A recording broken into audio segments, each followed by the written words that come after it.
څه خلک یې نه ویني په زړونو پورې سترګې دي، څه خلک یې نه ویني په زړونو پورې سترګې دي، شعر له مې راوړي په لفظونو پورې سترګې دي. هغې ویل راځه خو ډېر ښکاره کلي ته مه راځه، هغې ویل راځه خو ډېر ښکاره کلي ته مه راځه، او دلته د دې خلکو په سټونو پورې سترګې دي، او سترګې که یې ولیدې زما نو بیا به هیڅ نه وي، سترګې که یې ولیدې زما نو بیا به هیڅ نه وي، او مړې بس یوازې ستا پرونو پورې سترګې دي. او زه د شپې درغلی وم سحر کلی خبرو بیا، زه د شپې درغلی وم سحر کلی خبرو بیا، ګرانې ستا د چم په دیوالونو پورې سترګې دي. هغې ویل ضمیره تا ویلی دی ما واورېدو، هغې ویل ضمیره تا ویلی دی ما واورېدو، هغې ویل ضمیره په شعرونو پورې سترګې دي. السلام علیکم د خیبر مازدیګر کتونکو، زه یم ابوبکر، تاسو ګورئ پروګرام د خیبر مازدیګر.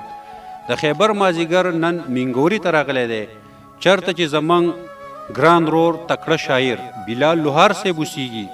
بلال لوهار صاحب د پوره حده پورې په شعر و شاعري خپل یو پهچان جوړ کړی دی، او په علاقه کې د امزولو د کشرانو د عمر رسیده خلکو په جبو د بلال لوهار صاحب نوم دی. او بلال لوهار صاحب رومانی شاعري قطعې غزلې د خلکو په ژوند کې د رهنمایي یو کردار ادا کوي، او د دې نه علاوه د سپیشلی د ینګ کول د پاره یو سوچ راوړي. د خیبر مازدیګر ته د مختلفو ځایونو نه کالز SMS راتلو، زما خپل یو خواهش جوړ شو چې د بلال لوهار صاحب سره ملاقات وکم او دا پروګرام ته په خپل ریکارډ کم. نو د بلال لوهار صاحب خواله موږ راغلي یو، د هغو سره به ستاسو ملاقات کوو، د هغو نه به مختلف تپوسونه کوو. بلال لوهار صاحب د خیبر په دې مازدیګر کې تاسو ته هرکلی وایو. ډېره مننه کوم ابوبکر بای چې دغه د خیبر مازدیګر کې موږ له ځای راکړو، او ستاسو د کار او د دې زیار ستاینه کوم چې د پښتو ادب ته دومره چمتو یې املا هم تړلې ده.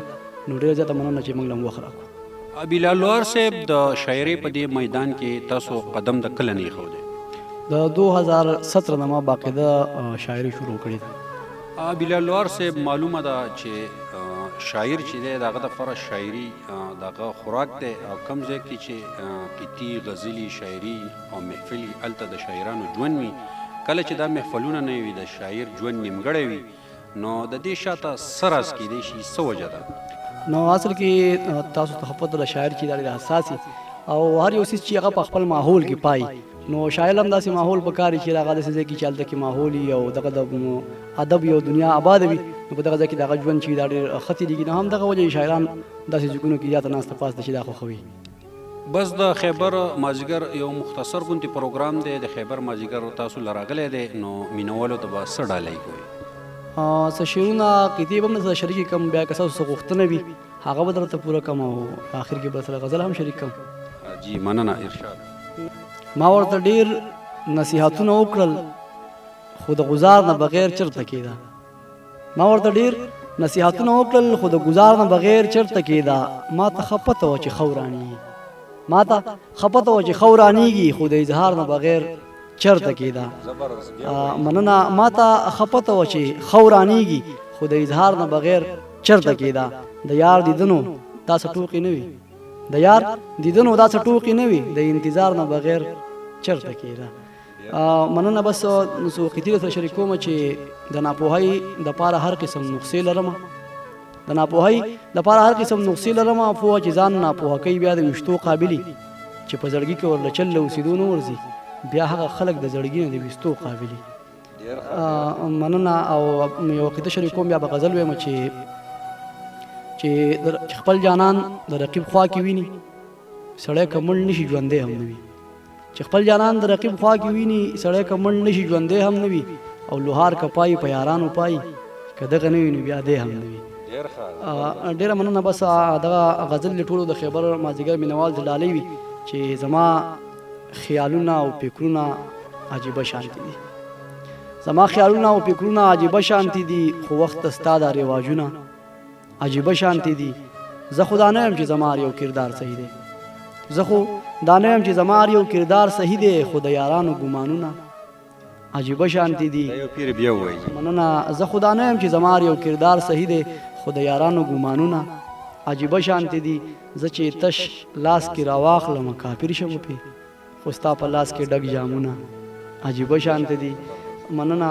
په سپین سهار باندې چې تکه توره شپه جوړه کړي، په سپین سهار باندې چې تکه توره شپه جوړه کړي دا بعضې تور مخونه عجیبه شانتې دي او شعر دی پکې ابوبکر چې د تورې ګیرې تور پټکي اوږدو ویښتو د لاندې تورې ګیرې تور پټکي اوږدو ویښتو د لاندې معذرت غواړم څه شکلونه عجیبه شانتې دي دا که پیر بیا ووایي چې د تورې ګیرې تور پټکي اوږدو ویښتو د لاندې معذرت غواړم څه شکلونه عجیبه شانتې دي په سپین او تور یا شین پټکي مې اعتراض نشته دی په سپین او تور یا شین پټکي مې اعتراض نشته دی ډک د نفرت نه بیانونه عجیبه شانتې دي او شعر دی چې د بوټ پتلون په هر کردار باندې مې شک نشته دی د بوټ پتلون په هر کردار باندې مې شک نشته دی د دوی دا بعضې نیم خویونه عجیبه شانتې دي د مقطع شعر دی چې سبحانه به درله ګوري تا به هم وجني څوک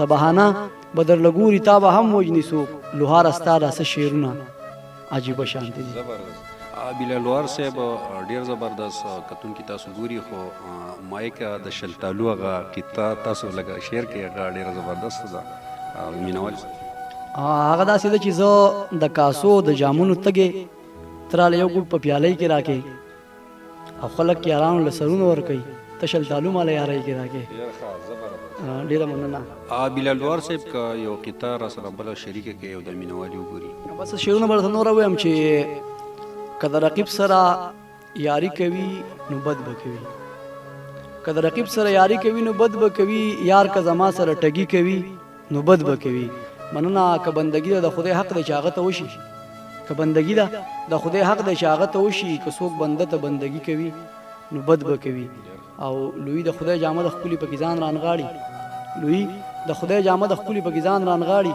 که دوی د خدای سره سیالي کوي نو بد به کوي د خیبر مازیګر کتونکو قدرمندو دا و بلال وار صاحب چې موږ تاسو ته مخاطب کو او زموږ به کوشش وي چې د مختلفو ځایونو نه د مختلفو شاعرانو سره تاسو ته مخاطب شو د خیبر مازیګر سر ته رسي د روان پروګرام پورې ستاسو نه اجازه ته د الله فامان